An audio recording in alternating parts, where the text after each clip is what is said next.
Bonjour à tous, bienvenue ici même dans Pluriel TV. Merci pour votre fidélité, mais surtout merci puisque vous êtes de plus en plus nombreux et je vous en remercie infiniment. Alors n'oubliez pas, je vous le dis clairement, il faut en parler, il faut commenter, continuer à le faire comme vous le faites très très bien. Pluriel TV, le média qui monte, le petit média qui monte et qui prend de l'ampleur. Et je vous en remercie infiniment sur tous les réseaux sociaux et sur la chaîne YouTube Pluriel TV, Pluriel Média sur les réseaux sociaux. Alors, on a aujourd'hui deux personnalités, l'un politique, l'un engagé politiquement, évidemment un acteur en tout cas au sein de notre société. Je vais commencer par celui qui s'appelle donc Jean-Pierre Colombiès, ancien commandant de la police, mais acteur aussi engagé sur toutes les questions de société, sociétales, mais également aussi politiques. On le voit partout, il est sur les plateaux. Jean-Pierre Colombiès, bonjour. Comment ça va? Bonjour. Ça vous fait sourire dès que je dis oui, il est sur tous les plateaux. Ouais, mais on me voit partout, ça renvoie quand même à je suis partout. Bon, on va dire que c'est, on me voit là où on me laisse une expression plus large, en tout cas une liberté de parole. Donc pas partout. Et je pourrais venir à son secours en disant qu'on l'invite partout. C'est peut-être ça. C'est ça. Il est bon, il est bon. Ça commence bien. Oui. C'est Jean-Claude Beaujour. Il est avocat, il est le secrétaire national du parti Horizon. Bonjour, monsieur le secrétaire national. Comment ça va? Bonjour, bonjour Adil. Il faut que je jongle, à la fois maître, à la fois... Non, Jean-Claude, c'est très bien. Effectivement, je suis engagé aux côtés d'Édouard Philippe comme secrétaire national avec un focus outre-mer. Alors, je ne suis pas le porte-parole du parti, je le précise pour votre mission. Mais enfin, au fil des années, j'ai quelques idées sur un certain nombre de sujets fondamentaux qui feront débat aujourd'hui. D'ailleurs, je ne peux pas m'empêcher, mon cher Jean-Claude Beaujour, de vous poser la question. Quand on voit les derniers sondages, là, ils datent d'il y a quelques jours, qu'est-ce que ça provoque chez vous comme réaction quand on voit que Jordan Bardella l'emporte très largement face à justement votre patron Édouard Philippe? Vous savez, une campagne n'est pas gagnée, une élection n'est pas gagnée au début de la campagne. Vous vous souvenez qu'il y a quelques années, au mois de janvier 1981, Valéry Giscard d'Estaing était donné très largement gagnant. C'est François Mitterrand qui l'a emporté. Vous vous souvenez de Jacques Chirac à qui on demandait est-ce qu'il devait se retirer de la course et il l'a emporté. Vous vous souvenez enfin de Lionel Jospin qui faisait une campagne de deuxième tour sans se préoccuper du premier tour. Non, soyons sérieux. C'est vrai que le Rassemblement national a déjà livré son programme et à bien des égards qui m'inquiètent sur un certain nombre d'aspects. Nous devons continuer, nous en tout cas au sein du parti Horizon, et j'imagine, et c'est ce que fait Édouard Philippe, c'est à travailler sur un programme qui soit suffisamment réaliste pour qu'il se fasse. Nous ne sommes pas partisans des formules à l'emporte-pièce. La bataille va être rude, cher monsieur le secrétaire national. Ça va être rude. Vous savez, si c'était facile, ça se saurait. Ça se saurait. Si c'était facile, mais prenons rendez-vous à la fin de la campagne, pas au début. Alors, vous savez, le principe de Pluriel TV, justement, c'est que chacun vienne dans son sac, dans sa poche, avec un sujet. Alors, pour Jean-Pierre Colombiès, il a choisi les fondements de la justice, du judiciaire fer de lance, comme il l'a appelé lui-même, d'une police républicaine. Alors, quelle justice face à quelle police dans un futur proche, notamment quand on parle, vous savez, notamment avec ce défi de l'intelligence artificielle. Quant à Jean-Claude Beaujour, lui, il a choisi le narcotrafic à Marseille, dans l'Hexagone, globalement, c'est un sujet d'actualité. Autre sujet d'actualité qu'on soumet nous-mêmes, la rédaction de Pluriel TV, c'est les jeunes Français musulmans adeptes d'un islam plus rigoriste. C'est pas nous qui le disons, c'est un sondage IFOP. Finalement, la question que je poserai, que retenir de ce sondage, puisque figurez-vous, je ne sais pas si vous avez suivi évidemment le feuilleton, c'est qu'il y a des associations musulmanes qui attaquent l'IFOP. L'IFOP attaque les deux députés LFI. On en parlera tout à l'heure. Alors messieurs, d'un accord commun avec vous, on a décidé de commencer avec ce premier sujet. C'est le vôtre d'ailleurs, Jean-Pierre Colombiès, ancien commandant de la police. On va parler de tout. On va mettre évidemment, on va tenter à la fois d'opposer vos idées, de les confronter. La première question, Jean-Pierre Colombiès, parce que c'est vrai, le droit n'est pas grand-chose sans la force publique. C'est ma première question. Je voudrais juste rebondir sur l'avant-propos, votre avant-propos, très cher Adil. C'est pas la justice face à la police. C'est plutôt pour moi le concept qui doit prédominer, c'est la justice avec la police. Et c'est bien ce que je dénonce depuis des années. Je ne suis pas le seul, mais moi je persiste. Je suis un peu opiniâtre là-dessus.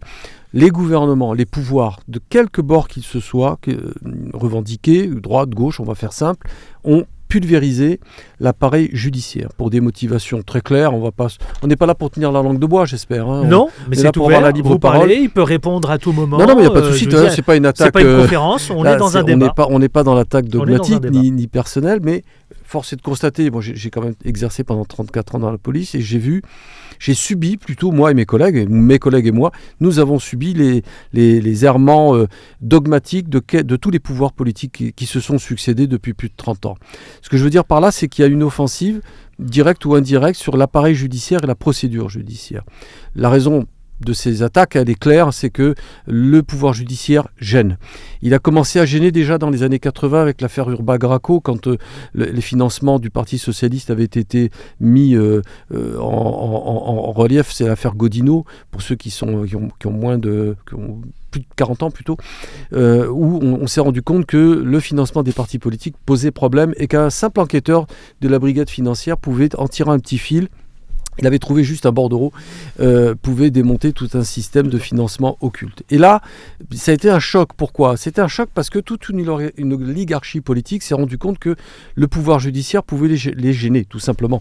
Et on a eu de cesse, pendant ces dernières années, d'affaiblir à minima l'appareil judiciaire. Le dernier acte en date, c'est la réforme Darmanin, c'est-à-dire la départementalisation des services de police, des services régionaux de police judiciaire, qui n'a qu'une seule conséquence, et je rappelle que cette réforme a vu l'opposition frontale de tous les corps de justice, y compris des avocats. C'est-à-dire avocats, magistrats, policiers, syndicats de police, mais on y reviendra peut-être, qui sont aujourd'hui totalement inopérants, on ne les entend plus, n'a pas pu contrecarrer cette mise en place de la réforme. Qu'est-ce qu'on voit depuis plus de 20 ans maintenant ? C'est un affaiblissement numérique des effectifs de police en termes de proximité. Et moi, ce que j'appelle police de proximité, ne nous y trompons pas, c'est pas dogmatique, ce que je dis, c'est pas politique. Pour moi, une police républicaine doit par nature être de proximité. Elle doit être au contact, en lien avec la citoyenneté. Si elle ne l'est plus, et on en reparlera certainement au fil du débat, eh bien on laisse la place vide, et la nature ayant horreur du vide. Quand on supprime le pouvoir régalien, un autre pouvoir se met en place. Ça n'est plus une société logique et républicaine qui se met en place, c'est une contre-société. Même si historiquement, ça l'a toujours été d'ailleurs, on remonte même plus loin que De Gaulle, Charles de Gaulle, c'est que historiquement, la police a toujours été dans la répression.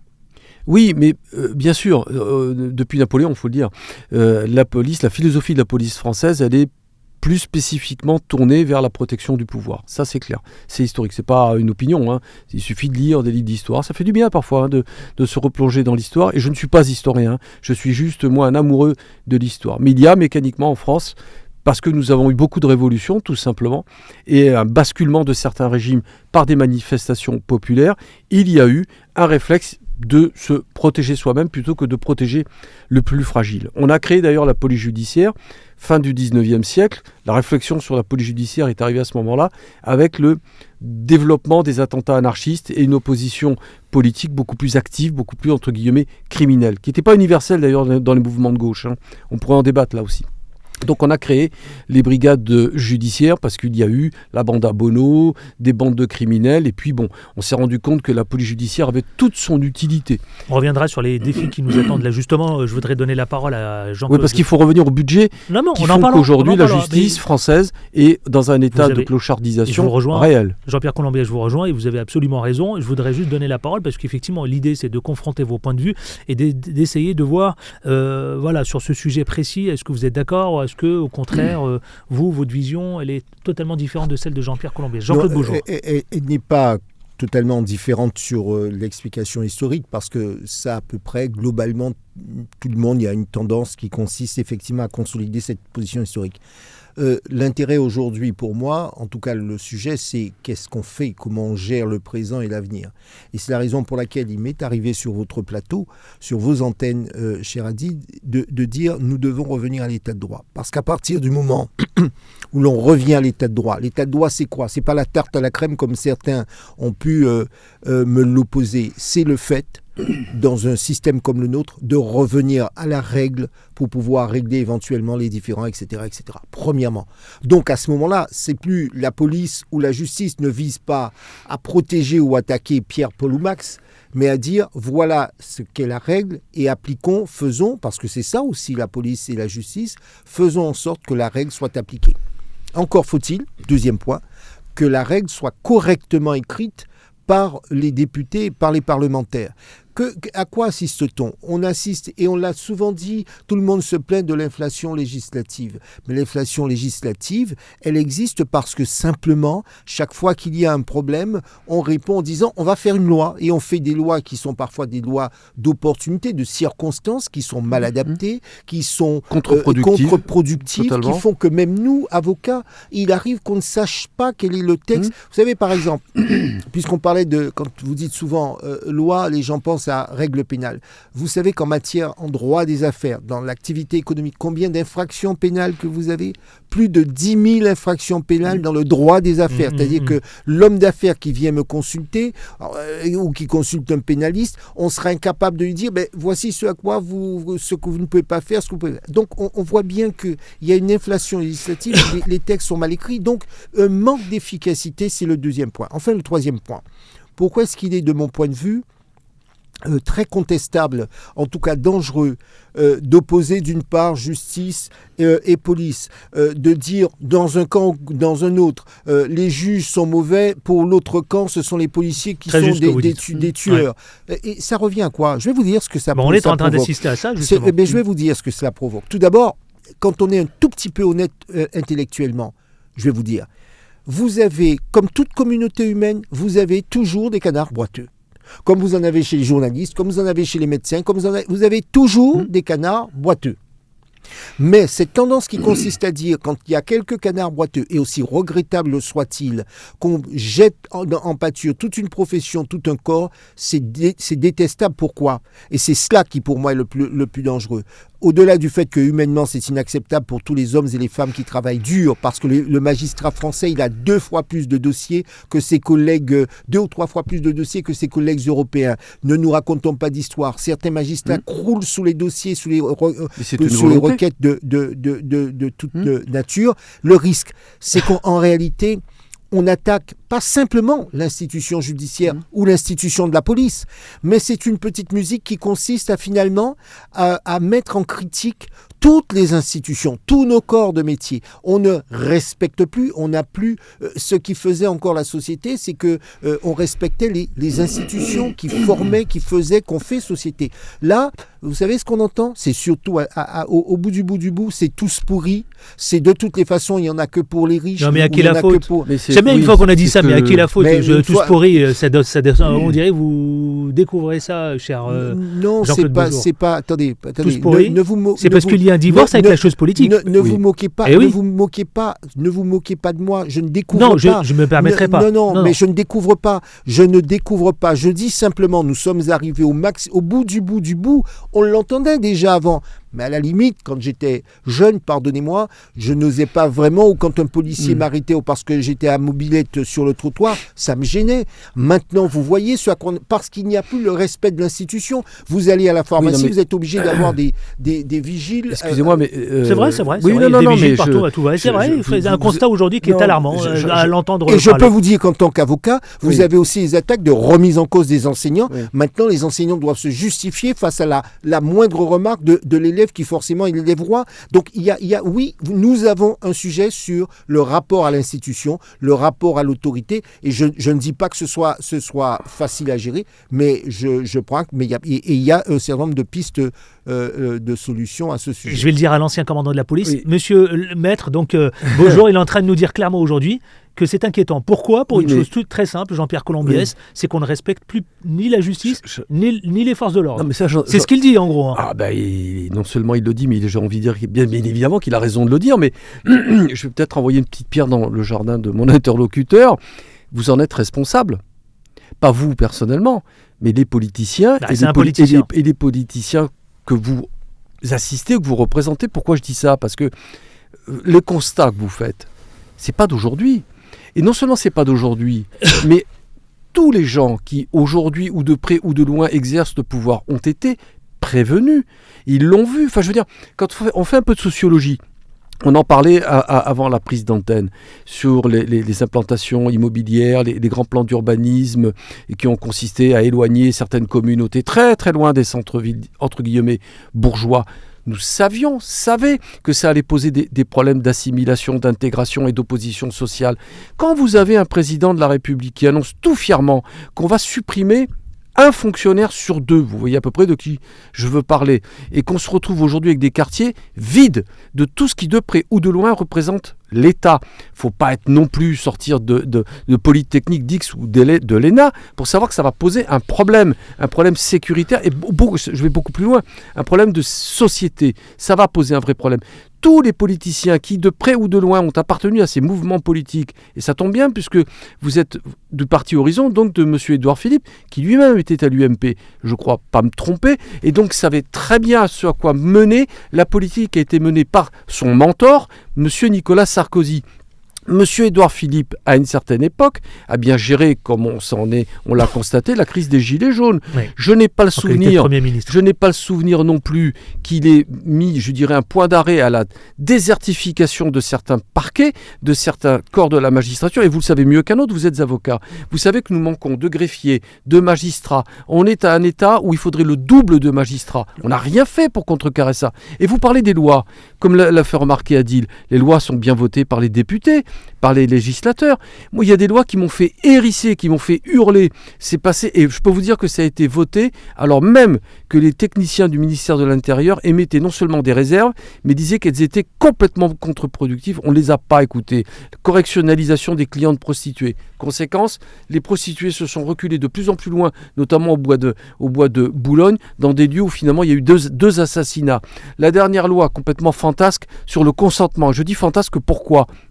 Parce que quand certains rédigent des lois, les cogitent, et que bien évidemment elles sont par bonne conscience votées à la quasi-unanimité, il n'y a pas une seule réflexion sur leurs conséquences. Conséquences qui sont bien souvent la thrombose du système judiciaire. Moi, je me souviens des discours de Nicolas Sarkozy à l'époque qui disait « Je veux une police de résultats, de statistiques, on va les mettre au travail. » C'était un peu le sous-message. Conséquence, il y a une inflation de plaintes qui ont été déversées dans les commissariats de police. On a judiciarisé à outrance la vie intime des gens. Vous savez, cette loi qui veut que il n'y a plus d'amis-croches dans les couples, plus d'amis-croches entre les relations parents-enfants. Donc on a judiciarisé tout ça. Conséquence, plus d'autorité paternelle, plus de vie personnelle, je dirais, libre. Et conséquence deuxième, et la pire qui soit, thrombose totale des services d'enquête et thrombose totale des magistrats qui eux aussi sont sous la pression des mêmes avocats qui demandent à ce que les jugements soient plus rapides. On fait et que la loi au wokisme ou entre autres, mais pas seulement. Pas seulement. Non, pas seulement.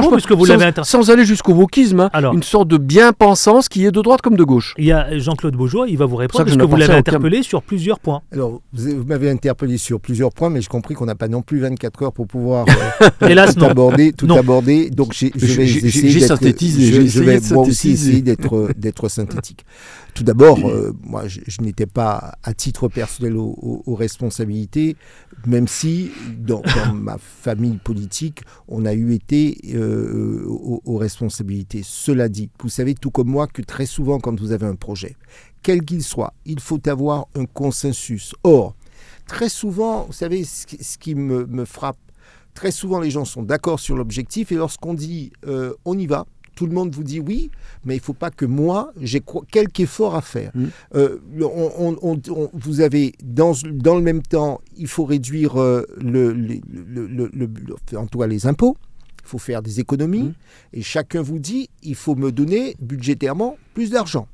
Chacun, légitimement. Chacun vous dit, c'est tout, sauf avec moi. C'est simplement ce que je veux dire, c'est qu'il ne faut pas oublier, et Édouard Philippe aussi, c'est vrai, a hérité de X, tout comme ses prédécesseurs ont hérité d'un système qui faisait qu'ils ont tenté d'arrêter un certain nombre de priorités. Après, c'est de quel budget je dispose et quelle est ma marge de manœuvre. On sait bien, c'est Fillon qui avait dit, déjà lorsqu'il était... Oui, je gère un État ruiné. Je gère un État ruiné.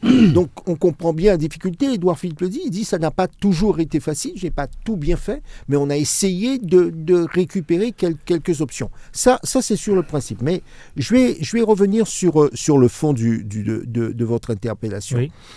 Mais moi, je suis complètement d'accord sur le fait que cette inflation législative est due à quoi ? Très souvent, parce que... Et ça, je me refuse à faire de la communication des effets d'annonce, parce qu'on se dit, on va dans le sens du peuple qui dit, on veut que tout cela ça cesse, et je connais la question de la prostitution à Paris, on veut que tout cela cesse, donc on fait des annonces, peu importe ce que l'on vote, peu importe le texte que l'on prend, peu importe qu'il soit contre-productif, ça n'intéresse plus. L'idée, c'est tout de suite, on va dans le sens du vent, on dit aux gens ce qu'ils ont dans l'émotionnel. On fait, c'est la politique de l'émotion, par exemple. Je vais vous dire une chose. Donc un laisser-aller gouvernemental, c'est ce que vous êtes en train de dire. Non, mais ça n'est pas, attendez, ça n'est pas du laisser. Moi je l'entends comme ça, un laisser-aller gouvernemental. C'est une facilité intellectuelle. C'est une forme de paresse intellectuelle, et puis c'est de la démagogie. Je vais vous dire pourquoi. C'est plutôt cela. Fait, oui. C'est pas un laisser-aller, parce que laisser-aller, ça veut dire qu'on peut aussi arrêter. C'est une démagogie. Quand il y a des problèmes de sécurité, qu'on fait croire aux Français, on devrait remettre la peine de mort en vigueur parce que ça réglera le problème. Mais il faut être tombé sur la tête pour imaginer qu'en remettant la peine de mort comme cela, on va régler le problème de l'insécurité en France.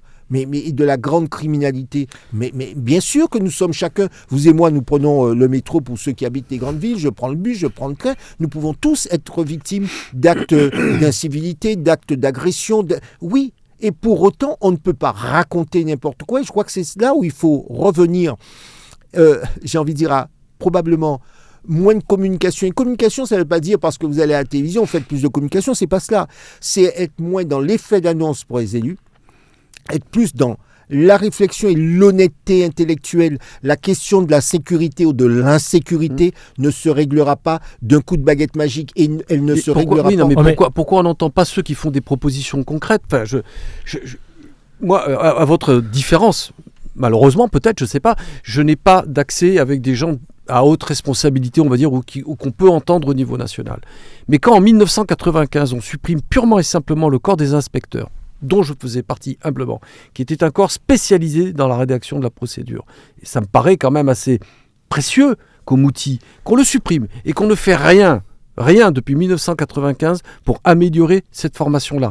Quand on alourdit la procédure au point que c'est un véritable exploit de sortir une affaire criminelle digne de ce nom, parce que c'est de plus en plus complexe. Il ne faut pas croire, l'ADN, la recherche de l'ADN n'est pas l'alpha et l'oméga de toute résolution d'affaires criminelles. Moi, ce qui m'importe, c'est aussi le contact humain, et on y viendra peut-être sur justement l'intelligence artificielle sur qui on veut tout faire reposer avec les caméras de surveillance, et j'en passe, c'est des meilleurs. Commandant, vous m'interpellez, vous avez raison, vous me demandez pourquoi à 95, c'était il y a 30 ans, je suis complètement d'accord, c'est pour ça que je vous dis que ça ne peut résulter que d'une réflexion un peu plus approfondie, moins à l'emporte-pièce, et vous n'entendrez jamais de ma part des solutions baguettes magiques par démagogie ou par facilité. Oui, mais il faut bien commencer par quelque chose. Mais je commence. Il faut bien commencer par quelque chose. C'est bien ce que je fais.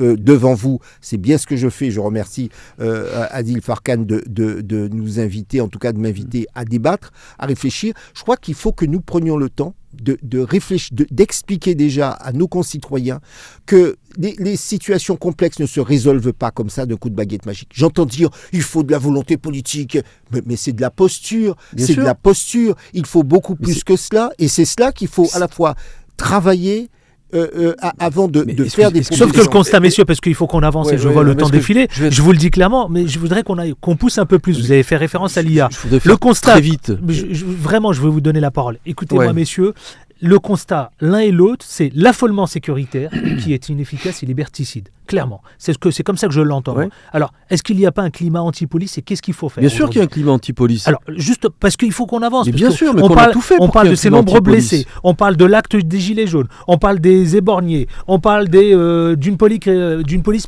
répressive, brutale. On parle d'une illégitimité par l'exécutif. Alors, est-ce que c'est quoi? Qui? On doit compter sur qui? Il y a ce climat anti-police, messieurs. Oui. Il y a un gouvernement avec ce divorce dont vous faites référence tout à l'heure, divorce politique. Alors, qui doit compter sur quelle loyauté et comment on avance? Parce qu'il y a l'IA aujourd'hui qui est en face de nous. Qu'on veut nous imposer aussi. Ce sera le dernier chapitre pour aborder mais je vais aller très vite, Adil, parce que là, vous avez soulevé un problème, moi, qui me tient à cœur, qui est fondamental. Allons-y. C'est l'opposition citoyenneté-police. Pour moi, c'est anti-républicain, mais à 200%. On ne peut pas se contenter de ce constat. Sauf que ça a été mis en place, tout ça. Ça a été voulu, tout ça.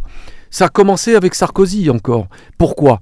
À la fois, il avait un discours qui prônait l'État régalien fort, l'État avec des résultats, vous allez voir, la police avec moi aura des résultats et du chiffre, et vous allez voir ce que vous allez voir.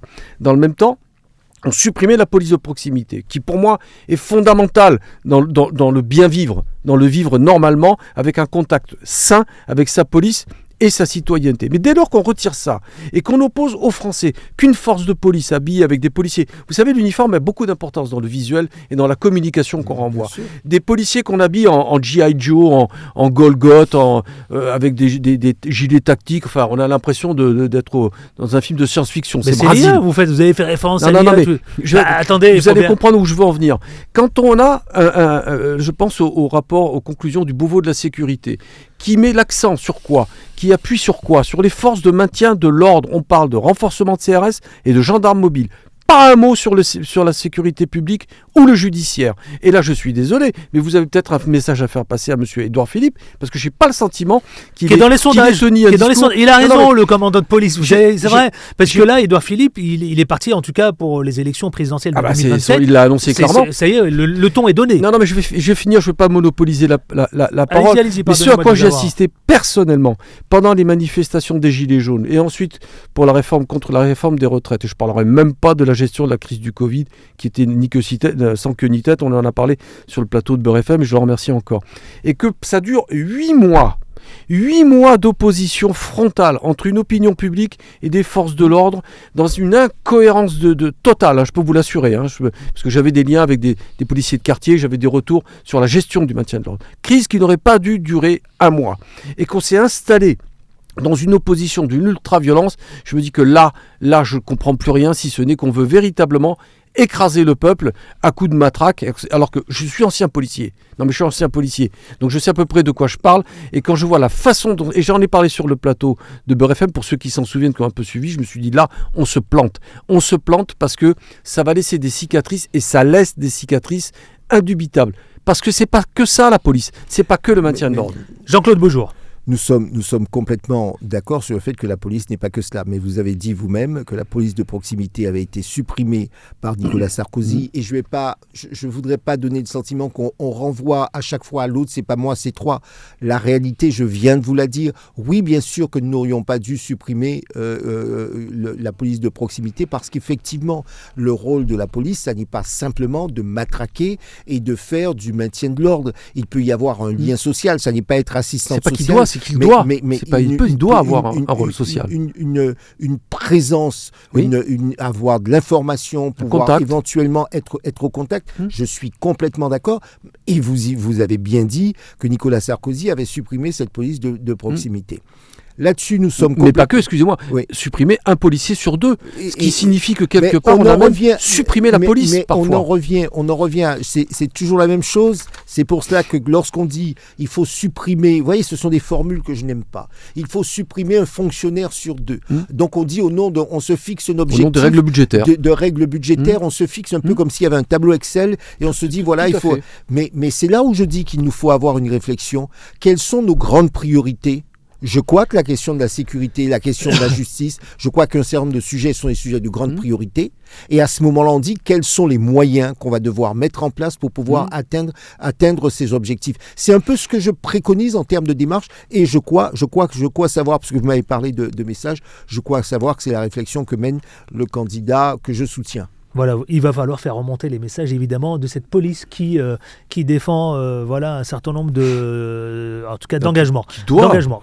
Des valeurs et un mot, s'il vous plaît, Jean-Pierre Colombiès, le défi face à l'IA. La police, la justice. Il est énorme. C'est impossible de répondre en un mot. Je suis désolé parce que il y a Jean-Claude Beaujour qui a choisi le sujet de narcotrafic. Et puis on a celui du sondage islam-IFOP. Je vais vous faire plaisir, Adil. Là encore, pas de démagogie, la machine ne remplacera jamais l'homme. Voilà, vous vouliez qu'un mot, j'en ai mis un peu plus, mais bon... Je crois que dans cette phrase, on a tout le contenu, mais on fera une émission spéciale là-dessus. Ça mériterait... ce à quoi il faudra s'attacher, on fera une émission spéciale. Là où il faudra être particulièrement attentif, puisque de toutes les façons, l'IA s'invite dans nos vies de demain, ça ne sert à rien d'en avoir peur, ça va être une réalité. En revanche, nous devons faire attention à ce que l'IA remplaçant au fur et à mesure un certain nombre d'activités Mais c'est le cas même, déjà, messieurs. Alors oui, mais c'est le cas. Ça veut dire qu'il faut anticiper toutes les bévues, le risque d'accident, le risque qu'on puisse, puisqu'on parle de police, et police et IA, qu'on puisse imputer à des hommes et des femmes qui n'ont rien à voir avec tel ou tel acte la responsabilité, la commission de telle ou de telle infraction. Vous voyez, faire attention aussi à la vie privée, parce que au maintien de la vie privée, un minimum de liberté individuelle. L'identification des personnes dans la rue. Absolument. C'est un phénomène de société, en fait. C'est là où il faut trouver, là encore, je dis bien, c'est là où il faut trouver le juste milieu, parce que non, on ne peut pas dire il faut ignorer l'IA et il ne se passera rien. Il va falloir faire avec. Il va falloir faire avec, parce que ça peut aussi avoir des éléments bénéfiques. Deuxièmement, l'idée, c'est pas tout IA ou rien qu'il y a, c'est d'arriver à la maîtriser, de la maîtriser toujours, de maîtriser la technique de manière à respecter un minimum de liberté individuelle, de manière à respecter la vie privée. Voilà, ce sont les réalités qui devront être les nôtres demain. Et je laisse celles et ceux qui viennent de découvrir ce premier sujet, en tout cas de le commenter. Vous le faites très très bien. Vous le commentez, vous partagez et vous en parlez. N'hésitez pas à le faire. On va